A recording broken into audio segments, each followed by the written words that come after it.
आवाजावरनं तुमच्या लक्षात आलंच असेल, ही कोथिंबीर वडी किती कुरकुरीत झाली आहे. अगदी सर्व बाजूने ती कुरकुरीत आहेत आणि तोडल्यानंतर ती जशी बाहेरून कुरकुरीत तशीच आतून चांगली नरम झाली आणि चवीला तर एक नंबर आहे. नमस्कार मित्रांनो, गीताज किचनमध्ये तुमचे खूप खूप स्वागत. आज आपण बघूया कोथिंबीर वडी. त्यासाठी मी ही एक जुडी कोथिंबीर घेतली आहे. त्याची ते कोवळे दांडे आहेत ते बाजूला काढले आणि कोथिंबीर बाजूला ठेवली आहे. आता इथे मी कोवळे दांडे आहे ना, ते आपण कांदा खोबऱ्याच्या वाटणामध्ये घालायचे आहे. त्याच्यानंतर इथे ही स्वच्छ धुतलेली कोथिंबीर पूर्ण त्याचं पाणी आहे ना काढून घ्यायचं आहे आणि नंतर ती अगदी बारीक चिरून घ्यायची आहे. त्यामुळे कोथिंबीर वडी छान होते. आणि इथे आता मी त्याच्यासाठी 9-10 लसणीच्या पाकळ्या घेतल्यात, 5 तिखट हिरव्या मिरच्या घेतल्या. आता आपल्याला ह्या मिरच्या इथे जर समजा तुम्हाला नैवेद्याला बनवायचं असेल तर तुम्ही लसूण न घालता आलं घाला. आणि 1 चमचा इथे मी आता हे जिरं घेतलं आहे. ह्याला चांगलं आपल्याला कुटून घ्यायचं. तुम्ही मिक्सरला लावून जाडसर भरड काढली तरी चालेल. आणि हे आता बाजूला ठेवूया. ही जी कोथिंबीर आपण चिरून घेतली आहे ती एका बाउलमध्ये चांगली दाबून भरायची आहे. म्हणजे आपल्याकडे जेवढे कोथिंबीर असणार त्याच्या अर्ध्याने आपण आधी बेसन घेणार आहोत. तर इथे माझी जवळजवळ 4 हा जो बाऊल आहे तो 4 बाऊल माझी कोथिंबीर भरली आहे. तर आता आपण आधी मसाले घालून घेऊया साहित्य. तर त्याच्यामध्ये मी 1 टेबलस्पून इतकं तांदळाचं पीठ घेतलं आहे. चवीनुसार मी इथे मीठ घातलेलं आहे. त्याच्यानंतर 1 चमचा मी इथे लाल तिखट घातलं आहे. आता हे सगळे मसाले आधी घालून घ्यायचे. त्याच्यानंतर 2 चमचा मी इथे आपलं जे धणे पावडर आहे ती घातली आहे. हा मी पोह्याचा चमचा वापरते आणि अर्धा चमचा ओवा घ्यायचा आहे. तो चांगला हातावर चुरून घ्यायचा, त्यामुळे त्याचा जो वास आहे तो सगळा कोथिंबीर वडीला लागेल. त्याच्यानंतर इथे 2 चमचे मी सफेद तीळ घेतले आहेत. त्या कोथिंबीर वडीला चांगली छान अशी खमंग चव येण्यासाठी 1/2 चमचा हळद घेतली आहे, ती घालून घ्यायची. आणि जो आपण ठेचा म्हणजे लसूण आणि जिरं आणि मिरचीचा जो ठेचा आहे तो जवळजवळ 2 चमचे झालेला आहे. आणि तो ह्याच्यात घालून आधी सगळं हे जे मसाले आणि घातलं आहे ना ते सगळं साहित्य मिक्स करून घ्यायचं, कोथिंबीरीला लावून घ्यायचं. आणि त्याच्यानंतर कारण पीठ घातल्यानंतर ते व्यवस्थित लावलं जात नाही. आता इथे पीठ पण मी जेवढी कोथिंबीर आहे त्याच्या अर्ध्याने आधी पीठ घेणार आहे. हे प्रमाण कसं ओळखायचं, जेवढी तुमची कोथिंबीर असेल त्याच्या अर्ध्याने आधी बेसन पीठ घ्या. आणि घेताना थोडंसं असं दाबून घ्यायचं, एकदम दाबायचं नाही आहे. त्यानंतर हे सगळं मिक्स करून घ्या. पीठ चांगलं कोथिंबीरीला लावून घ्या. त्याच्या ओलाव्यानेच ते पीठ भिजलं जातं. तर थोडंसं ना इथे कोथिंबीर जास्त आणि थोडंसं मला पीठ कमी वाटतं, तर मी अजून अर्धा ते पाऊण कप इतकं ह्याच्यामध्ये पीठ घालणार आहे. तर इथे मी आता हे पीठ घालून पुन्हा एकदा चांगलं मिक्स करून घेते. बघा, घालताना तुम्हाला जर अंदाज येत नसेल केवढ्या कोथिंबीरीला किती, तर जेवढे तुमचे बाऊल कोथिंबीर असेल जेवढ्या वाट्या त्याच्या अर्ध्याने आधी बेसन पीठ घ्या आणि त्याच्यानंतर अगदी थोडं पीठ नंतर लागतं. आता माझं एवढं पीठ पुरेसं आहे आणि अगदी थोडंसं पाणी घालते, कारण ते चांगलं मळून आलं पाहिजे आणि एकत्र जवळ आलं पाहिजे याच्यासाठी. तर मी हे चांगलं आता मळून घेतलं. तर जवळजवळ बघा मला किंचित पाणी लागलं, जास्त पाणी लागलेलं नाही.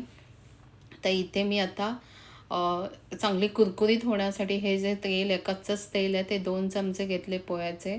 आणि त्याच्यानंतर इथे मी चौकोनी ट्रे घेतला आहे, कारण त्याच्या वड्या छान चौकोनी पडण्यासाठी. तुम्ही ताटात जरी तेल लावून थापली तरी काही हरकत नाही.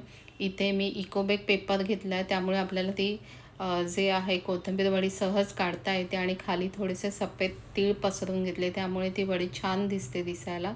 तर आता हे सगळं मी ना ह्या ट्रेवर चांगलं थापून घेते. थापताना समजा हाताला चिटकत असेल तर थोडासा पाण्याचा हात लावून ते सगळीकडे पसरून घ्यायचं व्यवस्थित. आता मी जेवढं मिश्रण केलं होतं ते सगळे या ट्रेमध्ये बसले. लक्षात घ्या, जेव्हा कोथिंबीर वडी उकडते ना तेव्हा ती अजून थोडी फुगली जाते. तर त्यामुळे आपण ज्या ताटामध्ये किंवा ट्रेमध्ये घालतो ना तर ती थोडीशी वर थोडीशी जागा ठेवायची.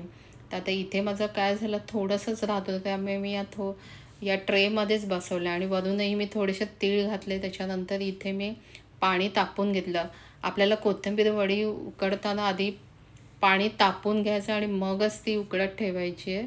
तर इथे जवळजवळ 12 ते 15 मिनटं उकळवून घेतल्यानंतर इथे आता बघा आपण सुरी घालून बघायचं. जर सुरीला लागलं ते याचा अर्थ शिजली नाही आहे आणि इथे लागलं नाही म्हणजे ही आपली व्यवस्थित शिजली आहे. मी गॅस बंद करून काढून घेतलं आहे. थंड झाल्यानंतर आपल्याला ह्याच्या वड्या पाडायच्या आहे.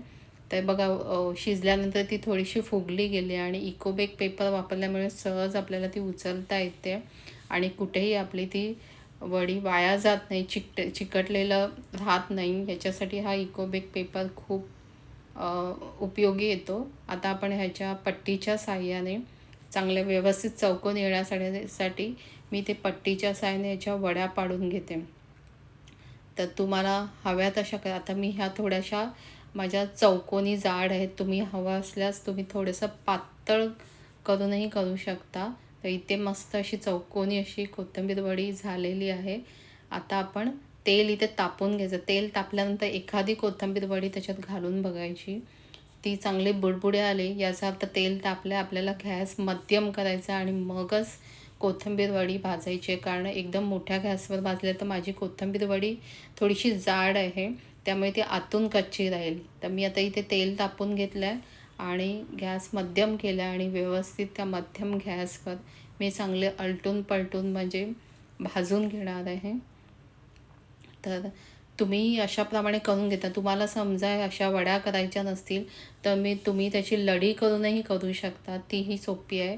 मळल्यावर त्याचं आपण जसं पीठ मळतो तसं मळून घ्यायचं आणि मग ती लढी करायची आणि उकडत ठेवायची. त्यामुळे त्याच्या गोल अशा वड्या पडतात. मी इथे चौकोनी आकार केला आहे.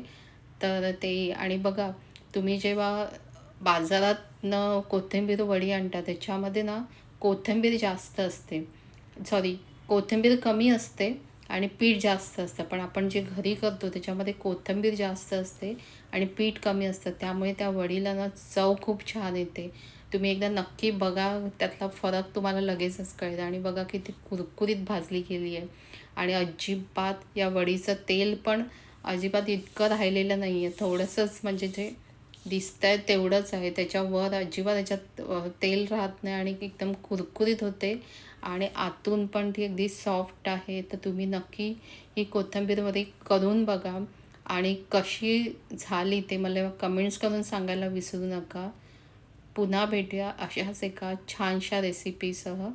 तोपर्यंत धन्यवाद. हो, आणि त्याच्या अगोदर माझा व्हिडिओ जर आवडला असेल तर व्हिडिओला लाईक, शेअर आणि सबस्क्राईब करा. पुन्हा भेटूया अशाच एका छानशा रेसिपीसह.